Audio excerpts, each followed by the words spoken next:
ओम शांति। आज की मुरली का सार। मीठे बच्चे, तुम्हारा यह मोस्ट वैल्यूबल समय है। इसमें तुम बाप के पूरे पूरे मददगार बनो।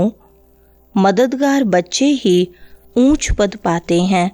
प्रश्न है, सर्विसेबल बच्चे कौन सी बहानेबाजी नहीं कर सकते हैं? उत्तर है, सर्विसेबल बच्चे यह बहाना नहीं करेंगे कि बाबा यहाँ गर्मी है, यहाँ ठंडी है, इसलिए हम सर्विस नहीं कर सकते हैं। थोड़ी गर्मी हुई या ठंडी पड़ी तो नाजुक नहीं बनना है।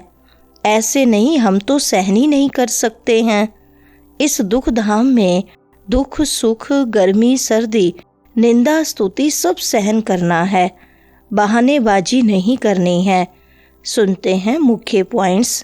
पहली पॉइंट, इस समय यह थोड़ा बहुत दुख भी हो तो नई बात नहीं, यह है ही दुख धाम।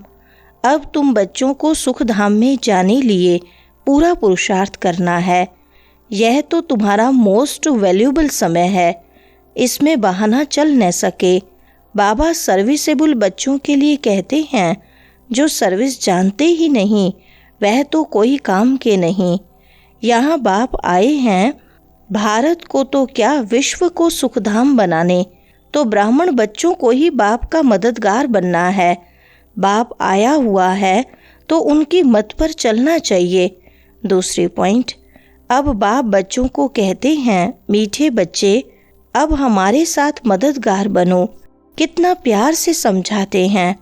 देही अभिमानी बच्चे समझते हैं देह अभिमानी क्या मदद कर सकेंगे, क्योंकि माया की जंजीरों में फंसे हुए हैं। अब बाप ने डायरेक्शन दिया है कि सबको माया की जंजीरों से, गुरुओं की जंजीरों से छुड़ाओ। तुम्हारा धंधा ही यह है। बाप कहते हैं, मेरे जो अच्छे मददगार बनेंगे पद भी वह पाएंगे। बाप खुद सम्मुख कहते हैं, मैं जो हूँ जैसा हूँ, साधारण होने के कारण मुझे पूरा नहीं जानते हैं। तीसरी पॉइंट, लोग खुदाई खिदमतगार कहते हैं, परंतु मददगार तो बनते ही नहीं। खुदा आकर जिनको पावन बनाते हैं उनको ही कहते हैं कि अब औरों को आप समान बनाओ। तुम ब्राह्मण बच्चे जानते हो यह है मृत्यु लोक। बैठे बैठे अचानक मृत्यु होती रहती है, तो क्यों ना हम पहले से ही मेहनत कर बाप से पूरा वर्षा ले अपना भविष्य जीवन बना लेवें। मनुष्यों की जब वानप्रस्थ अवस्था होती है तो समझते हैं अब भक्ति में लग जाएं। जब तक वानप्रस्थ अवस्था नहीं है तब तक खूब धन आदि कमाते हैं। अभी तुम सबकी है वानप्रस्थ अवस्था, तो क्यों न बाप का मददगार बन जाना चाहिए। दिल से पूछना चाहिए, हम बाप के मददगार बनते हैं, योग में रहने से सर्विस कर सकेंगे। चौथी पॉइंट, अभी सबको यही बताते रहो कि देह अभिमान छोड़ो, एक बाप को ही याद करो, वही पतित पावन है। सभी याद भी उनको करते हैं। साधु संत आदि सब अंगुली से ऐसे इशारा करते हैं कि परमात्मा एक है, वही सबको सुख देने वाला है। ईश्वर अथवा परमात्मा कह देते हैं, परंतु उनको जानते कोई भी नहीं। कोई गणेश को, कोई हनुमान को, कोई अपने गुरु को याद करते रहते हैं। अब तुम जानते हो वह सब है भक्ति मार्ग के। बड़े बड़े ऋषि मुनि सब नेति नेति करते आए हैं। रचता और रचना को हम नहीं जानते। पांचवें पॉइंट, बीज रूप ज्ञान का सागर तो एक ही है, वह आते भी हैं भारत में। शिव जयंती भी मनाते हैं और गीता जयंती भी मनाते हैं, तो कृष्ण को याद करते हैं, शिव को तो जानते नहीं। शिव बाबा कहते हैं, पतित पावन ज्ञान का सागर तो मैं हूँ। कृष्ण के लिए तो कह ना सकें। गीता का भगवान कौन? यह बहुत अच्छा चित्र है। बाप यह चित्र आदि सब बनवाते हैं बच्चों के कल्याण के लिए। शिव बाबा की महिमा तो कंप्लीट लिखनी है, सारा मदार इन पर है। छठी पॉइंट, देवी देवता धर्म का नाम निशान ही गुम हो गया है। देवता धर्म बदल हिंदू धर्म नाम रख दिया है। तुम ही स्वर्ग का राज्य लेते हो और फिर गवाते हो। माया ते हारे हार है, माया ते जीते जीत है। मनुष्य तो रावण का इतना बड़ा चित्र कितना खर्चा कर बनाते हैं, फिर एक ही दिन में खलास कर देते हैं। दुश्मन है ना, लेकिन यह तो गुड़ियों का खेल हो गया। शिव बाबा का भी चित्र बनाए, पूजा कर फिर तोड़ डालते हैं। देवियों के चित्र भी ऐसे बनाए फिर जाकर डुबोते हैं। कुछ भी समझते नहीं।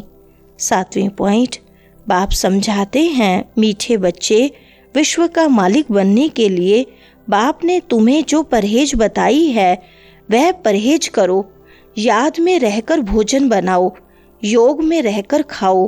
बाप खुद कहते हैं, मुझे याद करो तो तुम विश्व के मालिक फिर से बन जाएंगे।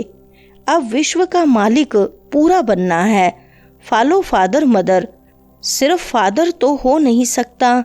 सन्यासी लोग कहते हैं हम सब फादर हैं, आत्मा सो परमात्मा है, वह तो रोंग हो जाता है। यहाँ मदर फादर दोनों पुरुषार्थ करते हैं। फॉलो मदर फादर, यह अक्षर भी यहाँ के हैं। 8वें पॉइंट, जिस्मानी विद्या व शास्त्र भी काम नहीं आएंगे। वह पढ़ाई पढ़ने से भुगरे भी मिलेंगे या नहीं पता थोड़ी है। किसका शरीर छूट जाए तो भुगरे भी गए। यह कमाई तो साथ चलने की है, मौत तो सिर पर खड़ा है। पहले हम अपनी पूरी कमाई कर लेवें। तुम्हारी पढ़ाई पूरी होगी तभी विनाश होगा। तुम जानते हो, जो भी मनुष्य मात्र हैं उनकी मुट्ठी में है भुगरे, उनको ही बंदर मिसल पकड़ बैठे हैं। अब तुम रतन ले रहे हो। इन भुगरों से ममत्व छोड़ो। जब अच्छी रीति समझते हैं तब भुगरों की मुट्ठी को छोड़ते हैं। यह तो सब खाक हो जाना है। 9वें पॉइंट, बाप कहते हैं, मैं इस ब्रह्मा तन से बोलता हूँ, मैं ही इस बच्चे का रिस्पॉन्सिबल हूँ।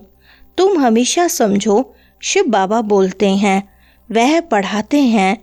तुमको शिव बाबा को ही देखना है, इनको नहीं देखना है। यह नॉलेज बुद्धि में चक्कर लगानी चाहिए। सिर्फ दुनियावी बातें ही बुद्धि में होंगी तो गोया कुछ नहीं जानते, बिल्कुल ही बदतर हैं। परंतु ऐसे ऐसे का भी कल्याण तो करना ही है। स्वर्ग में तो जाएंगे परंतु ऊंच पद नहीं, सजाएं खाकर जाएंगे। 10वें पॉइंट, बाप कहते हैं, मुझे याद करो। तुम फिर कहते, बाबा हम भूल जाते हैं। लज्जा नहीं आती? बहुत हैं जो सच बताते नहीं हैं, भूलते बहुत हैं। बाप ने समझाया है, कोई भी आए तो उनको बाप का परिचय दो। अब 84 का चक्र पूरा होता है, वापस जाना है। राम गयो रावण गयो, इसका भी अर्थ कितना सहज है। जरूर संगम युग होगा जबकि राम का और रावण का परिवार है। यह भी जानते हो सब विनाश हो जाएंगे, बाकी थोड़े रहेंगे। पहले से ही तो सब नहीं बताएंगे ना, फिर वह तो खेल हो न सके। तुमको साक्षी हो देखना है, साक्षात्कार होते जाएंगे। 11वें पॉइंट, अभी तुम बच्चों की बुद्धि में है, हम वापस जाते हैं। रावण राज्य से अभी छुट्टी मिलती है, फिर अपनी राजधानी में आएंगे। बाकी थोड़े रोज हैं, ये चक्र फिरता रहता है ना, अनेक बार ये चक्र लगाया है। अब बाप कहते हैं, जिस कर्म बंधन में फंसे हो उनको भूलो। ग्रस्त व्यवहार में रहते हुए भूलते जाओ। अब नाटक पूरा होता है, अपने घर जाना है। इस महाभारत लड़ाई बाद ही स्वर्ग के गेट्स खुलते हैं। इसलिए बाबा ने कहा है, यह नाम बहुत अच्छा है, गेट वे टू हेवन। वरदान है, संकल्प को भी चेक कर व्यर्थ के खाते को समाप्त करने वाले श्रेष्ठ सेवाधारी भव। विस्तार है, श्रेष्ठ सेवाधारी वह है जिसका हर संकल्प पावरफुल हो। एक भी संकल्प कहाँ भी व्यर्थ ना जाए, क्योंकि सेवाधारी अर्थात विश्व की स्टेज पर एक्ट करने वाले सारी विश्व आपको कॉपी करती है। यदि आपने एक संकल्प व्यर्थ किया तो सिर्फ अपने प्रति नहीं किया, लेकिन अनेकों के निमित्त बन गए। इसलिए अब व्यर्थ के खाते को समाप्त कर श्रेष्ठ सेवाधारी बनो। स्लोगन है, सेवा के वायुमंडल के साथ बेहद की वैराग्य वृत्ति का वायुमंडल बनाओ। अच्छा, ओम शांति।